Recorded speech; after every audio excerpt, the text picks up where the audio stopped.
റിപ്പോർട്ടുകളിലേക്ക് വിശദമായി. ആലപ്പുഴ ചേർത്തലയിലെ തിരോധാന കേസുകളിൽ നിർണായക കണ്ടെത്തൽ. മനുഷ്യ അസ്ഥി എന്ന് സംശയിക്കുന്ന വസ്തു കണ്ടെത്തി. പ്രതി സെബാസ്റ്റ്യനുമായി പള്ളിപ്പുറത്തുള്ള വീട്ടിൽ തെളിവെടുപ്പ് തുടരുകയാണ്.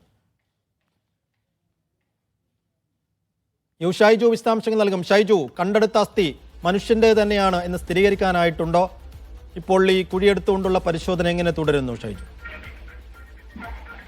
സൈഫുദ്ദീൻ, 1 മണിക്കൂർ പിന്നിട്ടു ഇപ്പോൾ തെളിവെടുപ്പ് നടപടികൾ ആരംഭിച്ചിട്ട്. ഈ 1 മണിക്കൂറിനുണ്ടായ ഒരു പുരോഗതി എന്ന് പറയുന്നത് മനുഷ്യാസ്ഥി എന്ന് സംശയിക്കുന്ന ഒരു വസ്തു കണ്ടെത്തി എന്നതാണ്. കാരണം കഴിഞ്ഞ കുറച്ച് ദിവസങ്ങൾക്ക് മുമ്പ് മനുഷ്യാസ്ഥി ഗുണം കണ്ടെത്തിയ സമീപത്ത് കുഴിയെടുത്ത ഭാഗത്തു നിന്നാണ് ഈ അസ്ഥി എന്ന് സംശയിക്കുന്ന വസ്തു കണ്ടെത്തിയത്. ഇനി അത് അസ്ഥിയാണോ എന്നും, അത് അസ്ഥിയാണെങ്കിൽ തന്നെ അത് മനുഷ്യന്റേതാണെങ്കിൽ അത് ആരുടേതാണ് എന്ന നിഗമനത്തിൽ എത്തുക എന്നത് ശാസ്ത്രീയ പരിശോധനയിലാണ് തെളിയുക. അതിലേക്ക് അത് മാറ്റം ചെയ്തിട്ടുണ്ട്. ഈ കുഴിയെടുക്കുന്നിടത്തു നിന്നെല്ലാം വിവിധ തരത്തിൽ ലഭിക്കുന്ന വ്യത്യസ്ത സാമ്പിളുകൾ പരിശോധനകൾക്കായി ശേഖരിക്കുന്നുണ്ട്. അതിനു വേണ്ടിയിട്ടുള്ള ബന്ധപ്പെട്ട ഉദ്യോഗസ്ഥരും അവരോടൊപ്പമുണ്ട്.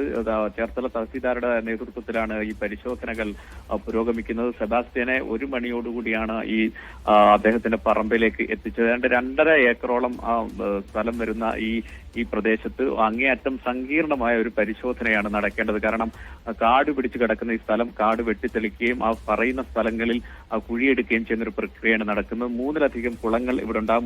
അതിൽ 3 കുളങ്ങളിൽ മത്സ്യങ്ങളെ വളർത്തുന്നു എന്നതാണ്. അത് ഈ മനുഷ്യ അവശിഷ്ടങ്ങൾ ഇട്ടുകൊടുത്ത് തീറ്റിക്കുന്ന മത്സ്യങ്ങളാണോ എന്ന സംശയം അന്വേഷണ ഉദ്യോഗസ്ഥർക്കുണ്ട്. അതുകൊണ്ട് തന്നെ ഈ കുളം വറ്റിച്ച് പരിശോധന ഉണ്ടാകും. അതോടൊപ്പം തന്നെ വീട് തുറന്ന് അതിനകത്തും പരിശോധന ഉണ്ടാകും. നേരത്തെ രക്തക്കറ കണ്ടെത്തിയതായ ഒരു സംശയം അന്വേഷണ സംഘത്തിന് ഉണ്ട്. അതോടൊപ്പം തന്നെ ഈ അടുത്ത സമയത്ത് അവിടെ ഈ ഗ്രാനൈറ്റ് പാകിയിരുന്നു. അത് ദുരൂഹത പടർത്തുന്ന ഒരു കാര്യമാണ്. അതുകൊണ്ട് അതും പൊളിച്ച് പരിശോധിക്കാനുള്ള സാധ്യതയുണ്ട്. ഏതായാലും വിശദമായ ഒരു പരിശോധനയിലേക്കാണ് കടക്കുന്നത്. ഇപ്പോൾ ഒരു വശത്ത് കാട് വെട്ടിത്തെളിക്കുകയും മറുവശത്ത് കുഴിയെടുക്കുകയും ചെയ്തുകൊണ്ടുള്ള ഒരു പരിശോധനയും തെളിവെടുപ്പും ആണ് പുരോഗമിക്കുന്നത്. ഇപ്പോൾ 1 മണിക്കൂർ പിന്നിടുമ്പോൾ ഒരു അസ്ഥി എന്ന് സംശയിക്കുന്ന വസ്തു ലഭിച്ചു എന്നതാണ് ഏറ്റവും പ്രധാനപ്പെട്ട കാര്യം. ഏതായാലും ഇന്ന് നിർണായകമായ തെളിവുകൾ ലഭിക്കും എന്ന ഒരു പ്രതീക്ഷയിലാണ് അന്വേഷണ ഉദ്യോഗസ്ഥരുള്ളത്. സെബാസ്റ്റ്യൻ നൽകിയ മൊഴി അനുസരിച്ചാണോ ഇപ്പോൾ പോലീസിന്റെ അന്വേഷണവും തെരച്ചിലുമൊക്കെ നടക്കുന്നത്? ഈ സെബാസ്റ്റ്യനെ ചോദ്യം ചെയ്യുമ്പോൾ സെബാസ്റ്റ്യൻ പൂർണ്ണമായ വിവരങ്ങൾ വെളിപ്പെടുത്തുന്നുണ്ടോ എന്ന് വെച്ചാൽ പോലീസിന്റെ ചോദ്യം ചെയ്യലുമായി കാര്യമായി സഹകരിക്കുന്നുണ്ടോ? അപ്പോൾ ഈ ദുരൂഹതകൾ പൂർണ്ണമായും ഇദ്ദേഹത്തിന്റെ മൊഴിയിലൂടെ തന്നെ നീക്കാൻ കഴിയുമെന്നാണോ അന്വേഷണ സംഘം പ്രതീക്ഷിക്കുന്നതല്ല മൊഴിക്കപ്പുറത്ത് ഇദ്ദേഹത്തിന്റെ വെളിപ്പെടുത്തലിനപ്പുറത്തേക്ക് കുറെ കൂടി വ്യാപകമായ പരിശോധനകൾ വേണ്ടിവരും എന്ന നിഗമനമാണോ പോലീസിനുള്ളത്?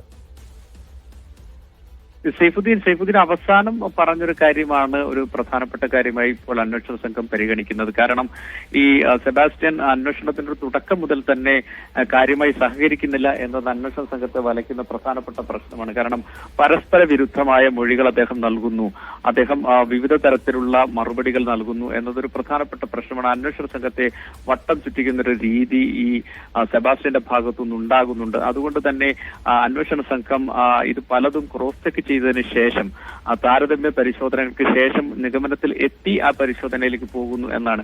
65 പിന്നിട്ട് അദ്ദേഹം ഡയബറ്റിക് പേഷ്യന്റ് ആണ്. അതുകൊണ്ട് തന്നെ ആ അർത്ഥത്തിലുള്ള ആരോഗ്യ പ്രശ്നങ്ങൾ അദ്ദേഹത്തിനുണ്ട്. അതുകൂടി പരിഗണിക്കുന്നുണ്ട്. അത് പരിഗണിക്കുന്നത് മുതലാക്കുന്ന രീതി സെബാസ്റ്റ്യന്റെ ഭാഗത്ത് ഉണ്ടാകുന്നുണ്ട് എന്ന് അന്വേഷണ ഉദ്യോഗസ്ഥരുമായി സംസാരിക്കുമ്പോൾ നമുക്ക് മനസ്സിലാകുന്നുണ്ട്. ഏതായാലും കൂടുതൽ ചോദ്യം ചെയ്തതിന്റെ അടിസ്ഥാനത്തിൽ ലഭിച്ച വിവരങ്ങൾ വെച്ചിട്ടാണ് ഇപ്പോൾ ഈ പള്ളിപ്പുറത്തെ വീടും പരിസരവും പരിശോധിക്കുന്നത്.